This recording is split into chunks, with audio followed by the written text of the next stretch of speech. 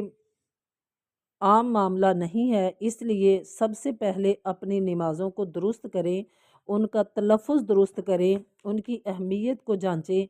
اور یہ دیکھیں کہ اگر ہم کسی حرف کا مخرج ہی درست ادا نہیں کریں گے تو اس کے معنی بدلنے کی وجہ سے بھی ہماری نماز قبول نہیں ہوگی اور ہم پھر یہود و نصارہ کے علماء کی طرح ایسے ہی جیسے وہ معنوی تحریف کرتے تھے یا لفظی تحریف کرتے تھے اپنی آسمانی کتابوں کی، ہم بھی پھر قرآن میں ویسی ہی تحریف کریں گے تو ہمارے اور ان میں کوئی فرق نہیں رہے گا۔ تو اس لیے سب سے پہلے اس نماز کو درست کریں، سنت کے مطابق پڑھیں، اس کی حرکات سیکھیں، اس کا طریقہ سیکھیں، اس کی نماز کا یعنی جو بھی معاملات ہیں وہ سارے سیکھیں، وضو کا طریقہ سیکھیں تاکہ کم از کم ہماری نمازیں سنت کے مطابق ہوں اور ہم نمازوں کی پابندی کریں اور ہر حال میں نمازیں پڑھیں کیونکہ نماز ایک چھوٹا موضوع نہیں ہے، بہت طویل موضوع ہے۔ تو میں بس ایسے ہی بات چل پڑی ہے تو میں تھوڑی تھوڑی اس کی یہ اہمیت بتا رہی ہوں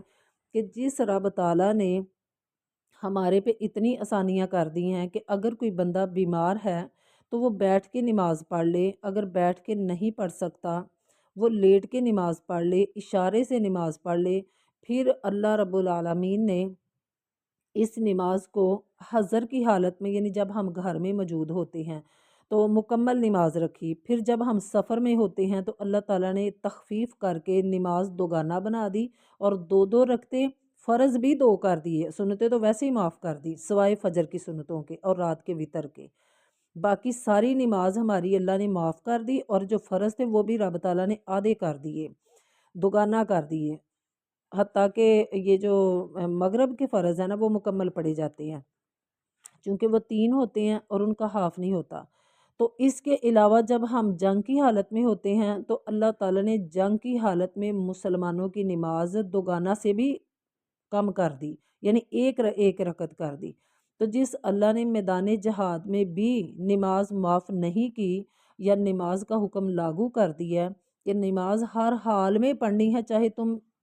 تلواروں کی جھنکاروں میں کیوں نہیں کھڑے، تو پھر ہم کیسے اپنے گھروں میں رہ کے اور شادیوں بیاہوں پہ اور کسی تقریب پہ یا کسی ایسے معاملات میں یا گرمی کی وجہ سے یا سردی کی وجہ سے ہم نماز چھوڑ دیں، تو پھر خود سوچیں ہمارا ٹھکانہ کہاں ہوگا۔